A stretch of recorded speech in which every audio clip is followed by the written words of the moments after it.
오늘 새정치민주연합의 문희상 비대위원장이 우리 자유, 표현의 자유가 침해당하고 있다 이렇게 하면서 아주 목청을 높였습니다. 어떤 일로 그랬는지 먼저 이야기를 들어보겠습니다.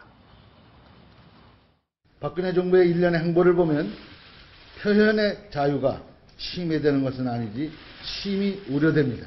국민들은 과거 유신시대처럼 국가 통제사회로 회귀하는 것이 아닌가 불안해하고 있습니다. 국민 신상털기에 나서겠다는 정부의 행태를 확실하게 바로잡는 데 앞장서겠습니다.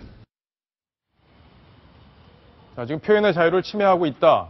이 얘기 굉장히 좀 중대하게 들립니다. 표현의 자유를 어떻게 침해하고 있다는지, 왜 그런 건지 좀 설명해 주시죠. 일단은 저 서울중앙지검에서 지난달 25일이죠. 예. 사이버 허위사실 유포와 관련한 수사 전담반을 꾸리겠다. 예. 뭐 이런 사실을 발표한 이후에 카카오톡이 정말 검찰이 실시간으로 들여다보는 게 아니냐. 우리의 어떤 카카오톡 이용이 지금 감시당하고 있는 게 아니냐. 이런 우려가 커졌고요. 그래서 뭐 카카오톡을 떠나는 사이버 망명족들까지 생겼을 정도로 최근에 어떤 SNS나 카카오톡을 이용한 메시지 어떤 정부의 감시에 대한 어떤 좀 두려움, 공포가 커지고 있습니다. 근데 실제로 저도 카카오톡 진짜 많이 쓰거든요. 네. 그래서 아마 시청자 여러분들도 궁금할 거예요. 내 카카오톡이 누군가에 의해 감청되고 있다. 만약 그렇다면은 굉장히 불안하고 쓰기가 부담되잖아요. 실제 그렇게 감청이 되고 있는 건가요? 일단은 뭐 실시간 감청에 대해서는 지금 알려진 것이 없고요. 예. 일단은 이제 보통 수사를 위해서 이제 수사기관이 카카오톡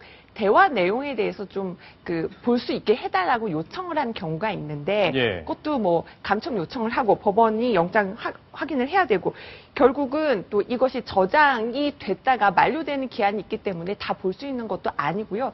실제로 수사기관이 요청을 해서 그 내용을 볼 수 있는 경우는 한 처리율은 94% 정도 됐다. 카카오톡은 최근에 이렇게 밝히기도 했습니다. 예. 진짜 저도 불안해요. 이게 뭐 사실 자기 걸 누군가 들여다 본다는 거 이거 자체가 굉장히 좀 민감한 얘기일 수 있는데 오늘 법사위 국감장에서 이게 논란이 됐어요. 그래서 네. 바로 야당 의원이 이 문제를 질의했는데 어떤 내용을 질의했는지 같이 한번 들어보겠습니다. 이 통신 제한 조치를 통해서 카톡에 대한 실시간 모니터링이 가능하다는 주장이 있는데 이거 사실입니까 아닙니까? 그 내용은 제가 파악하지 못하고 있습니다. 모르는 겁니까? 숨기는 겁니까? 모릅니다. 네. 직접 인터넷에서 연결해가지고 실시간으로 이걸 다 보고 있다는 겁니다. 이거 실제로 법원에서 영장 발부하고 있습니까? 안 하고 있습니까? 합니까? 안 합니까? 법원장인 저로서는 지금 정보를 갖고 있지 않습니다. 이 카톡에 대한 감청 허가 현황이 따로 집계해 두고 있습니까? 안 되고 있습니까? 그렇지 않은 것으로 알고 있습니다. 자, 지금 법원장 얘기를 들어보면은 뭐 제대로 파악하고 있는 게 없는 것 같은데 저런 얘기 때문에 이용자들의 불안이 더 커지는 것 같습니다. 지금 그 바람에 카카오톡 이용자들 지금 대거 탈출하고 있다, 엑소더스다 이런 얘기까지 나오죠? 네, 지금 사이버 망명족에 대한 기사들 많이 보셨을 겁니다. 지금 박정은 앵커 뒤편으로 이제 예. 카카오톡 이용자가 한 주 만에요. 예. 총 40만 5천여 명이 감소했다. 예. 이런 지금 수치적 통계가 나오고 있습니다. 예. 이제 빠져나가서 조금 더 보안상 안전한 해외 SNS망으로 지금 탈출하고 있죠. 자, 이렇게 감소하는 사람들 어디론가 갈 텐데 어디로 가는지 한번 보겠습니다. 바로 독일에 서버를 뒀다는 텔레그램인데요. 텔레그램 개발자가요. 예. 사실 러시아인인데 지금 또 러시아판 어떤 마크 주커버그다 이렇게 불리는 사람입니다. 아, 그렇군요. 그런데 또 어떤 러시아 정부의 정책에 굉장히 이제 비판적으로 나오면서 결국은 러시아를 떠났고요. 예. 결국 서버는 독일에 둬서 이제 독일의 어떤 SNS 시스템으로 알려져 있습니다. 자, 그럼 시청자 여러분도 궁금하신 게 카카오톡 쓰는 게 나을까, 텔레그램 쓰는 게 나을까 아마 이런 생각을 하실 텐데 그 성능을 저희가 한번 비교를 해봤습니다. 내용을 좀 설명해 주시죠. 우리가 이제 그 서버라는 곳에 이제 우리 대화 내용이 이제 카카오톡 이용하는 사람들 대화 내용이 카카오톡 서버에 전체적으로 저장이 되는데요. 예. 텔레그램의 경우는 이게 선택이 가능합니다. 그러니까 자신이 볼 수 있는 대화 내용만 서버에 저장이 예. 안 되게 선택이 가능하기 때문에 좀 더 보안을 우리가 할 수 있다. 이렇기 예. 때문에 텔레그램을 선호하는 이유고요. 아, 그럼 잠깐만요. 네. 우리가 카카오톡 쓰면 그리고 대화방에서 나가지 않으면 무조건 카카오톡은 저장이 된다. 되는데 이게 예. 저장이 계속 되는 건 아니고요. 근데 날짜가 지나면 이렇게 삭제가 되긴 하지만은 네. 어쨌든 저장은 계속 남아있다는 겁니다.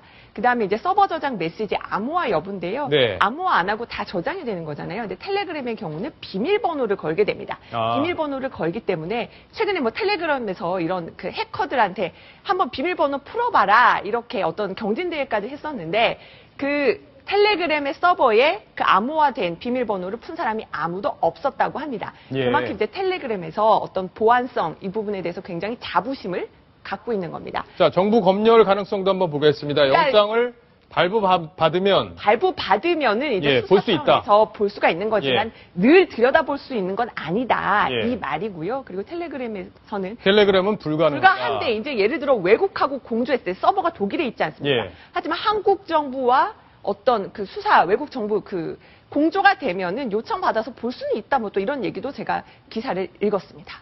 예. 자, 이 화면은 뭔가요? 지금 카카오톡은 저장이 되고 텔레그램은 비밀 대화 저장이 안 된다는 얘기 아까 설명을 했는데 카카오톡에서도 대화가 삭제됐습니다 하고 방을 나가게 되면은 대화 내용이 저장이 안 된다. 이런 얘기죠? 네, 그렇습니다. 하지만 뭐 이제 서버에 남아있긴 한데 이 부분에 대해서는 또 좀 뭐 설명드리 필요할 것 같고요. 제가 재미난 얘기 하나 소개해 드릴게요. 최근에 새정치민주연합 대변인실도요. 카카오톡보다는 지금 텔레그램 이 그래요? 어플리케이션을 깔아서 지금 예. 텔레그램으로 소통을 하고 있었어요. 우리도 우리 어떤 그 대화 내용이 정부로부터 감시당하는 게 아니냐. 이래서 카카오톡 벗어나서 야당 대변인실까지 지금 그 텔레그램을 쓰고 예. 있습니다. 자, 어쨌든 카카오톡 쓰시는 분들 좀 불안불안할 텐데 이번 논의가 계속 진전이 될 거고 아마 카카오톡에서도 여러 가지 대책을 내놓을 텐데 그 대책 내용까지 지켜보시고 이용 여부를 판단하시면 될 것 같습니다.